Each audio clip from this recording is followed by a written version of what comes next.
नमस्कार। दोपहर समाचार में आपका स्वागत है।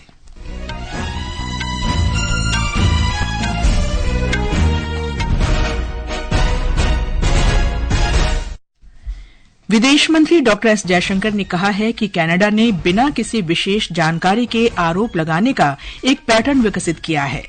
उन्होंने कहा, भारतीय राजनयिकों पर निगरानी रखा जाना अस्वीकार्य। राष्ट्रपति द्रौपदी मुर्मू ने एशिया को सुदृढ़ करने और वास्तविक शांति स्थापित करने के लिए बौद्ध धर्म की भूमिका पर चर्चा करने की आवश्यकता जताई। झारखंड विधानसभा चुनाव के लिए सभी राजनीतिक दलों का प्रचार जोरों पर। सर्वोच्च न्यायालय ने उत्तर प्रदेश मदरसा शिक्षा अधिनियम 2004 की विस्तृत संवैधानिक वैधता बरकरार रखी। अमेरिका में नए राष्ट्रपति के चुनाव के लिए कुछ ही घंटों में मतदान शुरू। नहाय खाए की परंपरा के साथ छठ पूजा की शुरुआत। और टेनिस में भारत के ऋत्विक चौधरी बोलीपल्ली और उनके जोड़ीदार पुर्तगाल के फ्रांसिस्को कैब्राल पुरुष डबल्स के क्वार्टर फाइनल में पहुंचे।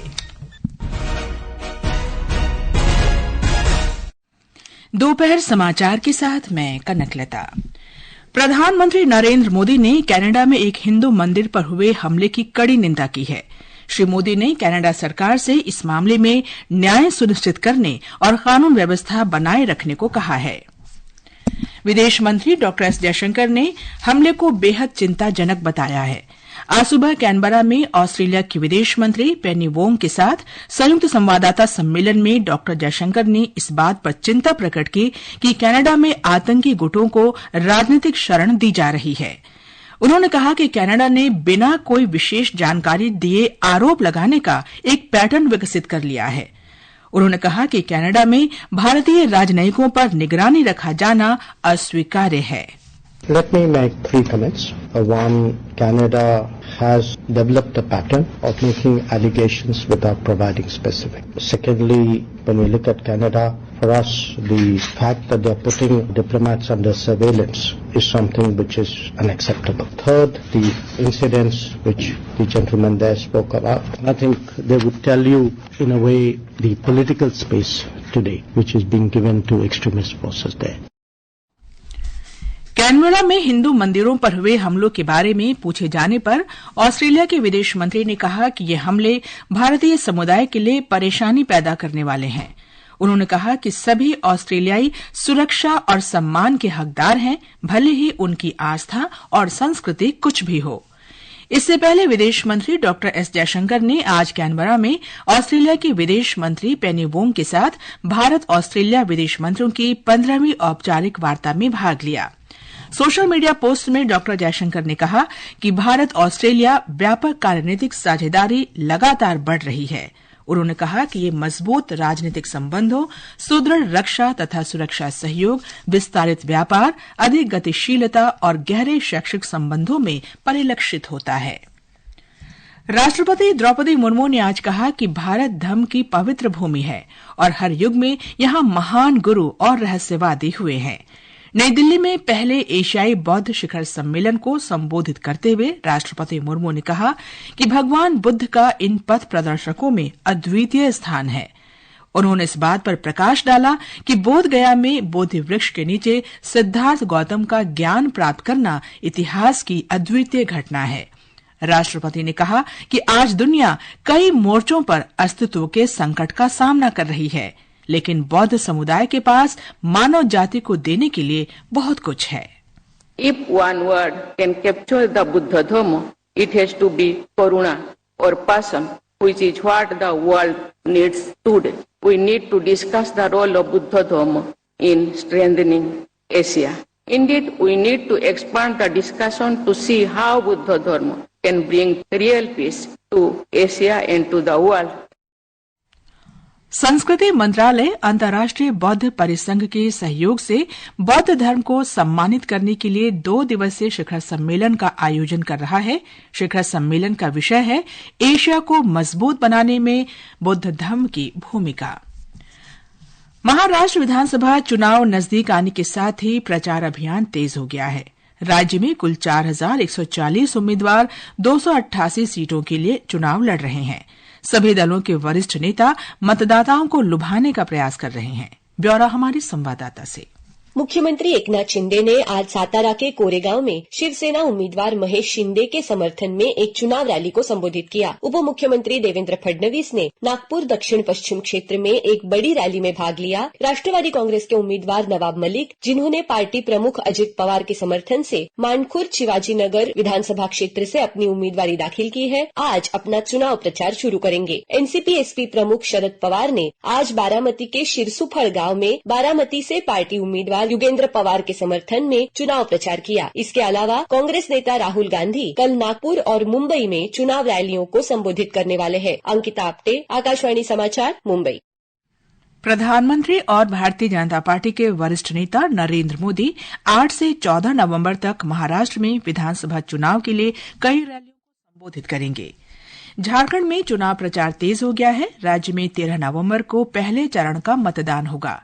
उत्तर प्रदेश के मुख्यमंत्री योगी आदित्यनाथ ने कोडरमा के डोमचांची में चुनावी सभा को संबोधित करते हुए राज्य के मुख्यमंत्री हेमंत सोरेन पर राज्य को बर्बाद करने का आरोप लगाया। जहां कहीं पर भी भारतीय जनता पार्टी की सरकारें हैं, उन्होंने विकास का एक मॉडल दिया। ये चुनाव उसी विकास के नाम पर जिन लोगों ने आपको छला है, उसको जवाब देने का एक अवसर भी है। उधर झारखंड मुक्ति मोर्चा के वरिष्ठ नेता और मुख्यमंत्री हेमंत सोरेन ने भाजपा पर धर्म के नाम पर समाज को बांटने का आरोप लगाया। आज ये भारतीय जनता पार्टी का लोग वोट डालो और राजनीति करो में विश्वास रखता है, लेकिन महागठबंधन के लोग एकता में अखंडता पर विश्वास रखता है, सबको जोड़कर चलता है। रक्षा मंत्री राजनाथ सिंह का रांची और लोहरदगा में चुनावी सभाओं को संबोधित करने का कार्यक्रम है, जबकि कांग्रेस अध्यक्ष मल्लिकार्जुन खड़गे हजारीबाग के मांडू और रांची के कांके में इंडिया गठबंधन के उम्मीदवारों के पक्ष में प्रचार करेंगे। झारखंड में विधानसभा चुनाव की घोषणा के बाद राज्य के विभिन्न हिस्सों से 1 अरब 47 करोड़ रुपए से अधिक की राशि जब्त की गई है। मुख्य निर्वाचन अधिकारी के रवि कुमार ने बताया कि आदर्श आचार संहिता के उल्लंघन के मामले में 31 प्राथमिकी दर्ज की गई हैं। चुनाव आयोग ने झारखंड के देवघर में अंबर लकड़ा को नया पुलिस अधीक्षक बनाने पर सहमति दे दी है। ये समाचार हमारी वेबसाइट www.newsonair.gov.in और हमारे न्यूज ऑन एआईआर ऐप पर भी उपलब्ध हैं। दोपहर समाचार में आपका फिर स्वागत है।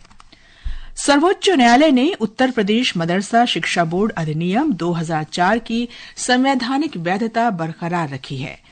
भारत के मुख्य न्यायाधीश डीवाई चंद्रचूड़ और न्यायमूर्ति जेबी पारदेवाला तथा मनोज मिश्र की खंडपीठ ने 22 मार्च के इलाहाबाद उच्च न्यायालय के उस फैसले को रद्द कर दिया जिसमें इस अधिनियम को असंवैधानिक और धर्मनिरपेक्षता के सिद्धांतों के खिलाफ घोषित किया गया था। शीर्ष न्यायालय की इस व्यवस्था के अनुसार उत्तर प्रदेश में मदरसे काम करते रहेंगे और सरकार को शैक्षिक मानक निर्धारित करने का अधिकार होगा। इससे पहले अप्रैल में शीर्ष अदालत की पीठ ने विवादास्पद निर्णय पर रोक लगा दी थी। इसमें भी न्यायमूर्ति जेबी पारदेवाला और मनोज मिश्र शामिल थे। पीठ ने कहा था कि इलाहाबाद उच्च न्यायालय ने मदरसा अधिनियम के प्रावधानों का गलत अर्थ निकाला है और सरसरी तौर पर उसका दृष्टिकोण सही नहीं है। लेकिन सर्वोच्च न्यायालय ने व्यवस्था दी कि मदरसा शिक्षा अधिनियम उस सीमा तक असंवैधानिक है जहां ये विश्वविद्यालय अनुदान आयोग अधिनियम के विपरीत 12वीं कक्षा के बाद फाजिल और कामिल डिग्रियों के संदर्भ में उच्च शिक्षा को विनियमित करता है।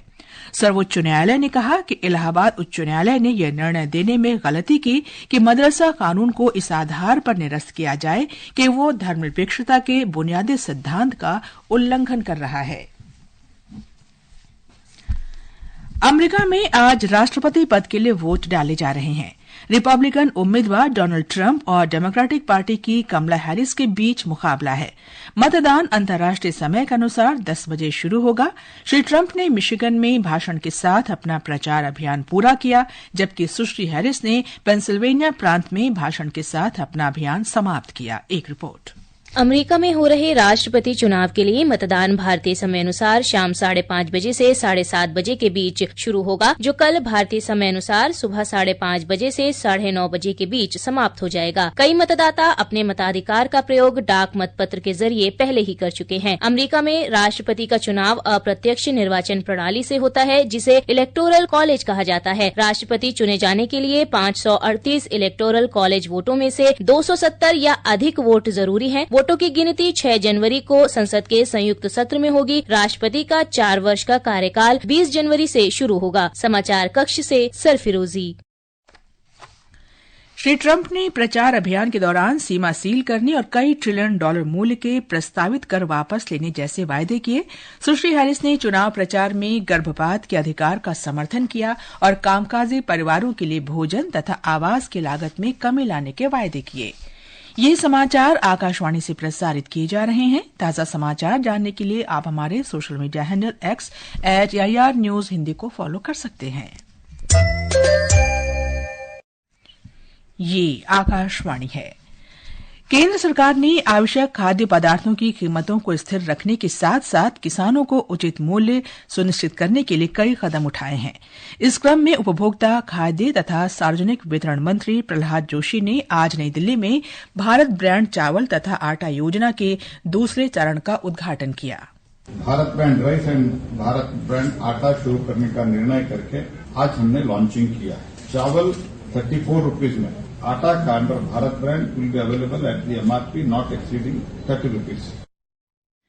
नीति आयोग के सदस्य डॉक्टर विनोद के पॉल ने कहा है कि कृत्रिम बुद्धिमत्ता यानी AI स्वास्थ्य के क्षेत्र में कई औपचारिक स्थितियों के प्रति सटीक और सही दृष्टिकोण अपनाने में मदद करती है। उन्होंने भारतीय वाणिज्य तथा उद्योग महासंघ फिक्की के 18वें वार्षिक स्वास्थ्य देखभाल सम्मेलन में ये बात कही। उन्होंने कहा कि भारत में स्वास्थ्य सेवाएं विकसित देशों के स्तर की होनी चाहिए। विकसित भारत में हर सेक्टर एक विकसित देशों के लेवल का होगा। तो प्रधानमंत्री जी की जो कल्पना है उसमें स्वस्थ भारत होना भी शामिल है कि हमारे हेल्थ के आउटकम्स, हमारी लाइफ एक्सपेक्टेंसी, हमारा वेलनेस और हमारे सर्विसेज भी उसी लेवल की हों जैसा कि विकसित देशों में हो रहा है और उनसे भी ज्यादा बढ़ के हों। बिहार में 4 दिन तक चलने वाली छठ पूजा आज नहाय खाए के साथ शुरू हुई। सूर्य देव की पूजा का ये पर्व 8 नवंबर को संपन्न होगा।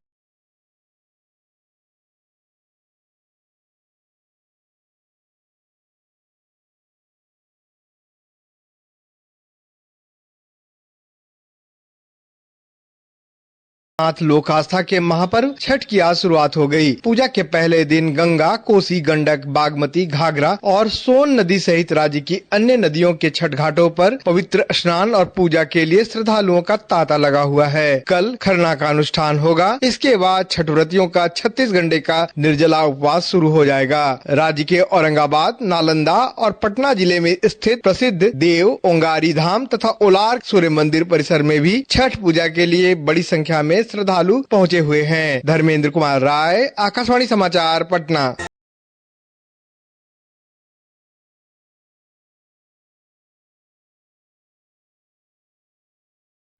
जानी मानी गायिका शारदा सिन्हा नई दिल्ली के अखिल भारतीय आयुर्विज्ञान संस्थान में भर्ती हैं। प्रधानमंत्री नरेंद्र मोदी ने उनके बेहतर स्वास्थ्य और शीघ्र स्वस्थ होने की कामना की है। मोसे ओपन टेनिस टूर्नामेंट में भारत के ऋत्विक चौधरी बोलीपल्ली और उनके जोड़ीदार पुर्तगाल के फ्रांसिस्को कैब्राल पुरुष डबल्स के क्वार्टर फाइनल में पहुंच गए हैं। फ्रांसीसी जोड़ी आर्थर कैजॉक्स और हेरल्ड मायो मुकाबले से हट गई। क्वार्टर फाइनल में इस जोड़ी का मुकाबला बृहस्पतिवार को मैक्सिको के सेंटियागो गोंजालेस और फ्रांस के एडोर्ड रोजर वासेलिन की शीर्ष वरीयता प्राप्त जोड़ी से होगा। अंत में मुख्य समाचार एक बार फिर। विदेश मंत्री डॉक्टर एस जयशंकर ने कहा, कनाडा ने बिना किसी विशेष जानकारी के आरोप लगाने का एक पैटर्न विकसित किया है। उन्होंने कहा, भारतीय राजनयिकों पर निगरानी रखा जाना अस्वीकार्य। राष्ट्रपति द्रौपदी मुर्मू ने एशिया को सुदृढ़ करने और वास्तविक शांति स्थापित करने के लिए बौद्ध धर्म की भूमिका पर चर्चा करने की आवश्यकता जताई। झारखंड विधानसभा चुनाव के लिए सभी राजनीतिक दलों का प्रचार जोरों पर। सर्वोच्च न्यायालय ने उत्तर प्रदेश मदरसा शिक्षा अधिनियम 2004 की विस्तृत संवैधानिक वैधता बरकरार रखी। अमेरिका में नए राष्ट्रपति के चुनाव के लिए कुछ ही घंटों में मतदान शुरू। नहाय खाए की परंपरा के साथ छठ पूजा की शुरुआत। इसके साथ ही दोपहर समाचार का ये अंक समाप्त हुआ। नमस्कार।